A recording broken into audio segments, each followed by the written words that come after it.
We are here today.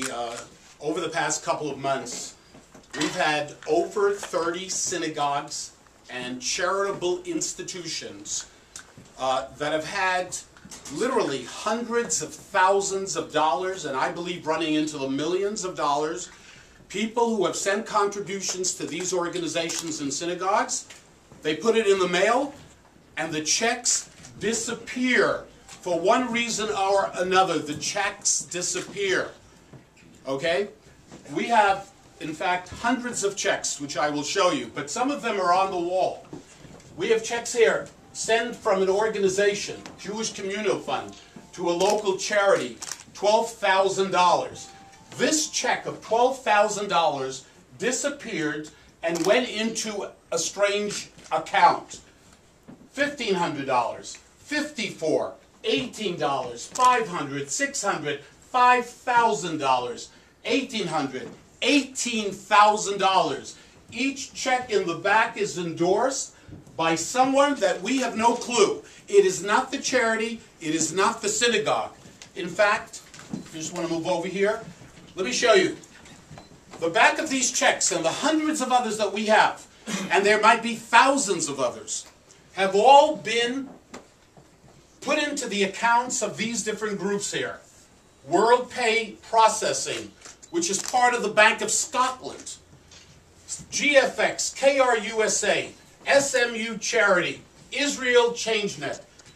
Every one of the checks and the hundreds of others have all been put into the accounts of these accounts and then put into these different banks, deposited into these banks. Florida, New York, Missouri, Israel, Ohio. And all this money has disappeared. And most people, when I write out a check, for instance, to a charity, I call my bank, did the check clear? Yes, it cleared. I don't have a clue that that money did not go to the charity, did not go to the synagogue, did not go to the organization that is desperate for funds. The money has simply disappeared. And as I said, we're talking here about millions of dollars. I mean, we have examples, like I said to you, of checks of $18,000, of huge amounts of money. And we need for the public to be aware. And this whole thing is growing. Literally every day we get others who call us and say, we've been affected, we have checks that are missing. We need the public to be aware. They need to be on the lookout. When you write out a check to charity, you've got to check with the charity. Make sure they got the money. Plead with the public. Do not stop giving charity.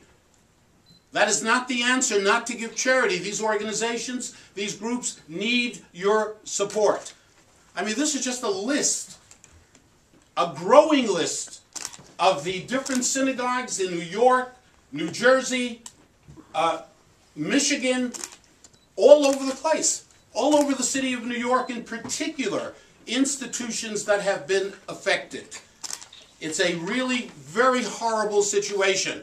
And there seems to be a network of people, a conspiracy, to remove these checks, whether it's mailboxes. I don't know what it is. We'll let the FBI figure it out and apprehend the people who are capable of stealing charity, of literally taking food out of people's mouth. That's what it's all about.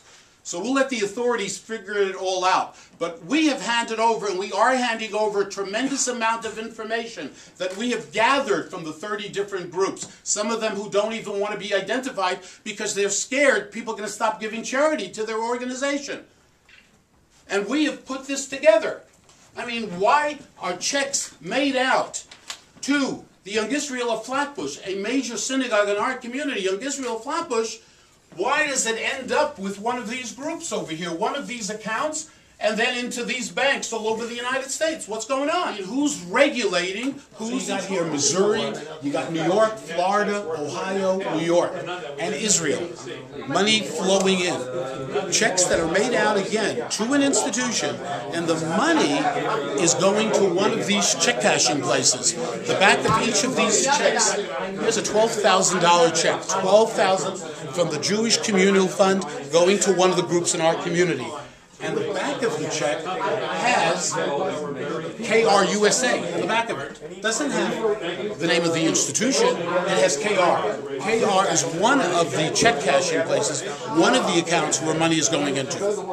And the same is true with all the check. Every check is the same. Are any of these places, WorldPay Processing, KR USA, GFX, are they being helpful in the investigation now? Are they aware of what's going on? It's more the banks that are being helpful than these over here, because these actually, I believe, without jumping, let the FBI do the work, but we believe that these are the ones that are involved in the shenanigans. The banks would have to be out of their mind to be involved in shenanigans, but why they haven't caught on to this is another story. We have talked to some of the banks. I don't want to go into the detail.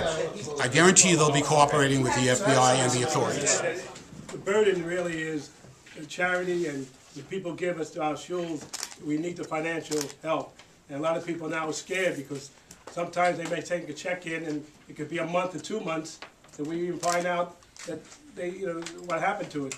We call them up and say you didn't send the payment in. But sometimes somebody who wants to send a payment in, let's say for her husband who passed away, it's a big deal for her. She stretched through the snow just to give us this check, and she finds out later on that it's not, we never even got the check, and we put it in there. We took measures that when the secretary's not there, we don't have mail delivery no more. We took our mailbox down that we have in our little part of our shul where members come in every day to use. So now it's even making it more difficult for members to give us charity or give us anything to help us, even to pay their dues, because they pay the dues and then somebody else has cashed their check. So it's a very difficult situation, and we're doing what we can to make sure it doesn't happen, but it makes a strain on us and all the other shuls and synagogues. It's today's difficult times. It's so difficult to raise any money you can for these organizations, and to have it just swiped away in the middle of the night by some thief just walking by and taking these checks. But and that bothers me a lot. But it also bothers me that we all think that there are controls in place in our banking system, that if you make out a check to an individual or to an organization, that there's someone at the bank looking at the endorsement to see who it is that's endorsing it. At least the name of the payee should be on the back of the check. And I have many examples here of checks where that isn't even on there. Nothing's on there. And the checks are just clearing, and we were lucky because we're very vigilant about doing our invoicing regularly because we have to keep our cash flow going. And we have people that said, no, I paid that bill, we got the canceled checks in, and that's when we discovered what was going on. Someone called me a few weeks after, he said, you never got the check? I said, I'll check the bank. It hadn't gone through. That next day it went through. I got a copy of it from the bank and swiped it, so it wasn't cashed by him. The next month, it was a monthly check a week later. I waited to see the next check go through. Sure enough, it went through 2 days later. Someone else cashed it. And another charity called me up Saturday night. They said, today the check came in the morning. I saw it later. It was Shabbos. We didn't pick up the mail. At the time Shabbos afternoon came around, the check was gone. Sure enough, the check went through the same day with the other one. 2 different addresses in Flatbush. Check went through, cashed by the same bank. Each one had a separate stamp on it. It was a different, not their stamp, but a stamp of that synagogue. I'd like to thank the Assemblyman and his staff for really being in the forefront of this. I just want to make one simple comment that in these economic times, fundraising is extremely difficult. One of the checks that was taken from our mailbox was from a recent arrival from the Soviet Union, who was so proud of the fact that he could contribute to the synagogue that helped him so much. When he found this out, his comment to me on the phone was, Rabbi, does this go on in America? And I said, normally not, but thank God we do have individuals who are checking into this, and we will find the culprits, and they will be arrested. Thank you. Thank you very much. Next, again, we're just 2 more people, and then we'll take any questions you have. By the way, some of these checks we've identified, it can cost as little as $5 to actually make up a stamp. But 90% of the checks in the back, regardless of who they're made out to, Young Israel of Midwood, Congregation B'nai Israel, Yeshiva Darkei Noah, the back of the check has nothing relating to what the check was made out to. So who's looking at these checks? Who's deciding, hey, we're going to take the check because it's money. We might as well put it into our account. We know money that has been transferred to Israel from one account, close to $500,000. One single account. So something is very wrong, and again, we'll let the FBI figure it all out, but this has got to be a major conspiracy going on. I don't believe this could possibly be 1 or 2 people. Next, Alan Hirsch, who's the president of Congregation B'nai Israel, who was one of the first people about a month and a half ago who brought this to my attention. Alan. Well, we found this out originally when we were sending out our dues notices and seats for the holidays. And people that normally had given us the money hadn't sent it in yet. We found that it was sent out, but we never received it. When we depend on that to keep the shul going the whole year. This is our major source of income. And when we found out, we went to the banks and we found this whole situation. But what we're forgetting to say is the people that are affected, go to your bank immediately. The bank will give you a form to fill out, an affidavit of forgery. Fill out that affidavit of forgery. The bank has to make it good, but there is a statute of limitations. So go there as fast as you find this out so that you can get the money back and the synagogues or institutions can retrieve the money. It is very important that everybody find out as quickly as possible and do something about it so the institutions can get their money. Thank you again, Dov. Absolutely. Next and finally, and then we'll take your questions, David Stern, who's the president of the Young Israel of Midland. David. Thank you very much. I think all of the comments have been very instructive and important. I'd like to make one more suggestion to all of the institutions that are receiving checks. It's very important that you secure the mail that comes to you.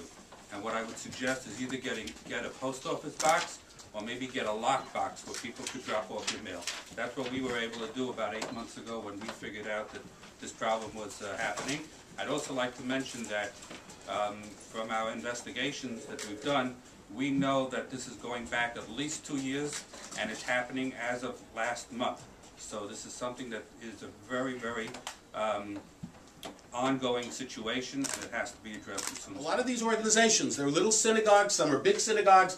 Sometimes someone who might look like people up here actually going into the particular synagogue or office of the synagogue, and while someone is turning away, actually swiping a stack of envelopes. So it's a massive conspiracy without any question.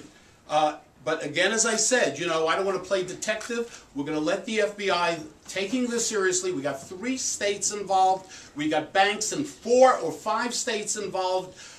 You know, I look forward to the day that we arrest those who are capable of doing something. Whoever is doing this is sophisticated. They know what they're doing.